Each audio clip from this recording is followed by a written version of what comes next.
আমি চলে এসেছি রঘুনাথ বাড়ির রথের মেলাতে। রথের মেলার আজকে শেষ দিন। এর আগে মেলাতে এসেছি কিন্তু চিকেন মোমো খাওয়ার সুযোগ হয়ে ওঠেনি এই কারণে এতটাই ভিড় ছিল। এই ভিড়েতে ঠেলা খেতে খেতে আমার পক্ষে চিকেন মোমো দাঁড়িয়ে খাওয়া অসম্ভব ব্যাপার ছিল। আর এখানে দেখো কড়াইতে ফিশ কাটলেট চিকেন কাটলেট ভাজা চলছে। তারপরে আমি এখানে এসে দেখি কেউ পার্সেল নিচ্ছে কেউ খাচ্ছে, আমিও এক প্লেট চিকেন মোমো অর্ডার করে দিলাম। তারপরে এখানে তো ভাজা চলছে, আমাকেও দিয়ে দিল এক প্লেট গরম গরম চিকেন মোমো। খেয়ে বললাম খুব ভালো হয়েছে, সেই কারণে দোকানি বাবুর মুখে একগাল হাসি। আর আমার মতো চিকেন মোমো কারা কারা খেতে পছন্দ করো অবশ্যই কমেন্ট বক্সে কমেন্ট করে জানাবে।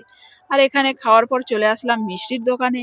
এখানে মিষ্টি তো নিয়ে যেতেই হবে, আমি না পছন্দ করলেও বাড়ির জন্য তো নিয়ে যেতে হবে, সেই কারণে এখানে কত রকমের মিষ্টি আছে দেখো। এখানে জিলিপি জিলিপি এখানে ভাজাও চলছে আর অনেক ভাজা হয়েও আছে। তো এখানে এই যে দোকানদার ভাই ভাজতে লাগছে, তার একটু ভিডিও করে নিলাম।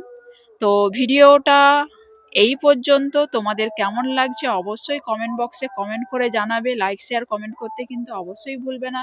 ফিরবো নতুন এক এপিসোড নিয়ে। ততক্ষণে সবাই ভালো থাকবে সুস্থ থাকবে, সবাইকে থ্যাংক ইউ, টাটা।